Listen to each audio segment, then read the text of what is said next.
এই আইটেমটা কোথাও পাবে না, যেমন উটের মাংস, দুম্বার মাংস।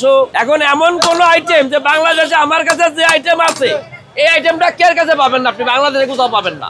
এই আসছে হলো দুম্বার মাংস, এই আনছিলাম 4 কেজি, এই যে মনে কেজি দেড়েক আছে। আর এই হলো উটের মাংস 2 কেজি আনছিলাম, এই মনে 250 গ্রাম আছে। আমি দুম্বাটা এই মানে উটটা এটা আপনার আমি বলবো না যে কই থেকে আনি, আমি এটা বলতে আপনার যদি মনে সন্দেহ থাকে আপনি ল্যাব টেস্ট করতে পারেন, কিন্তু আমি কই থেকে আনি এটা আপনার আমি বলবো না। কেন বলবো না শুনবেন, এটা তাহলে পুরোপুরি ফটোকপি হয়ে যাবে। আমি চাচ্ছি যে আমার সিগারেটই থাক, ঢাকায় পাবেন আপনার। আমি পরে ঠিকানাটা ব্যাপারে এই প্রকাশে বলবো না, আপনার কানে কানে বলে দেবো, আপনি জায়গাতে নিয়ে আসবেন। উটের মাংসর চাহিদা ভালো, কিন্তু আমি সপ্তাহে 1 দিন দিই। 1 কেজি মাংসের দাম 4500 4000 টাকা কাঁচা মাংস। ডেলি দিনে সপ্তাহে 1 দিন দিই, এখন 2 দিন দিই, শুক্রবার বৃহস্পতিবার। তাও ডেলি 5-7 কেজি যাই মনে করেন। আজকে যেমন 1.5-2 কেজি দিচ্ছিলাম শেষ, অল্প একটু আছে দেখাচ্ছি আপনার। এইটুকুই আছে দুম্বা, এই উট আর এই দুম্বা আছে। এই বেচতে সর্বোচ্চ 15-20 মিনিট সময় লাগবে। যদি আমি আপনারা আসতেন বিদায় তাহলে বেচা পিক আপ করছি, তাহলে ফোন অলরেডি আইছে যে আমার ফোনেই বিক্রি হয়ে যায় সব। এই যেমন ওই যে আপনারা ভিডিওটা ছাড়বেন না, দেখেন আপনাকে ভিডিওতে অনেক উল্টাপাল্টা মন্তব্য করবে মানুষ। উটের মাংস, দুম্বার মাংস, গরুর সুইজাল, গরুর হান্ডি, এটি সচরাচর তো পাওয়া যাইতো না। এই আমি এই কারণে বলি সবই আমার ফটোকপি, হাসানি অরিজিনাল। আমি বললে তো চাপাবাজি হয়ে যাবে। এই যে দেখেন আমার ভাইরা খাচ্ছে, এই পিছনে আগে পিছনে দেখেন, হ্যাঁ কাছে জিজ্ঞেস করবেন আমার খাবারের মান কেমন। RICL TMX, যুগের পর যুগ স্থাপনা থাকে মজবুত। মনে করেন 50 বছরের আগের বাবুর্চিও যদি আসে তাও হাসানের কাছে শিশু। হাসান এমন কিছু পাক জানে যে হাসানের পাকের জিনিস লগে কোনো পাক মিলবো না। হাসান মানেই চমক ভাই। রান্নাটা ভাই আমি কের কাছে শিখিনি, আমার কোনো উস্তাদ নাই, আমার কোনো শিষ্য নাই, আমি নিজেই সব। আগে তো আমি 1 লাখ খাইতে পারতাম না, এখন আমার দোকানে 20 জন স্টাফ আছে। ভাই আমি কত টাকা ইনকাম করি এটা যদি বলি তাহলে তো দোকান কালকে এনে ঢুকাইবো। একটা সেল বলছিলাম যে 1-1.5 লাখ টাকা সেল বলি, মানে 1-1.5 লাখ টাকা আমার সেল হয়, তাতেই 600 দোকান হয়েছে।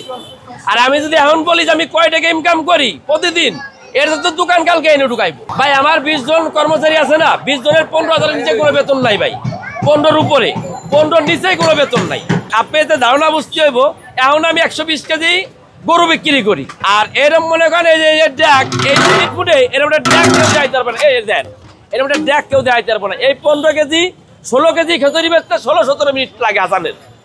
অথবা এরকম এক ড্যাক খেচুরি 3 দিন ধরেও বেচতে পারে না, এমন লোক আছে এই স্ট্রিট ফুডে। এই স্ট্রিট ফুডে 3 দিনও পারে না, আর আমার বেচতে 15-20 মিনিট সময় লাগছে, সর্বোচ্চ 15-20 মিনিট। আমি 1500-2000 লোকের খাবার বিক্রি করি। আমি প্রতিদিন 50 জনের খাবার আমি এক্সট্রাভাবে আনি। যেমন পাগল ফকির আছে, এমন ভদ্রলোক আছে ভাই টাইটুই পরা ভাই, তার কাছে টাকা নাই ভাই। তা আমি ওই মানে বলতে চাই যে আপনার ভিডিও দেখে যেন আমার কাছে পাগল ফকির বেশি আসুক, কাস্টমারের চেয়ে বেশি আসুক, আমি যেন তাগের ক্ষেত্রটা বেশি করতে পারি, আমার কাস্টমারের দরকার নাই। কথাটা বুঝছেন?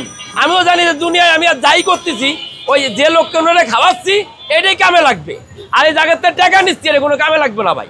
আমি এরম লোকেশন মানে এরম চিন্তা ভাবনা ঢুকে গেছে আমার মাথায়। আমার কাছে বেশি ভালো লাগে জানেন, মনে করেন যে যে চায়ে চিনতে যে লোকরা বেশি খায় না সেই সব লোক গুনালে বেশি আমার কাছে বেশি ভালো লাগে ভাই। টাকা পয়সা ডোমবুঝি সবাই ইনকাম করে, আমি বহুত টাকা ইনকাম করছি।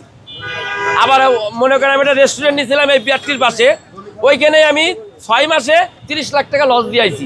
আমি এনতে কামাই এই ভাই, আমি বাপদাদার সম্পদ জায়গা জমি বন্দুক পেয়েছে কিনা আসিনি, আমি এনতে কামাই খরচ করছি। মোট 36 লাখ টাকা আমি 6 মাসে মনে করেন আমার শেষ হয়ে গেছে। এই জায়গায় তোমার ব্যবসা আমি শুরু করছিলাম, এই চটপটির দোকান থাকাকালে আমি মনে হয় 500 বার অ্যারেস্ট হয়েছি, 500 বার। এনতে আজকে ধরে নিয়ে গেছে, আজকে খুলছি, আবার কালকে ধরে নিয়ে গেছে করোনার ভিতরে। তা মনে করেন এমন দুধ দিন মানে এটি বইলে আপনারা বুঝাইতে পারবো না ভাই।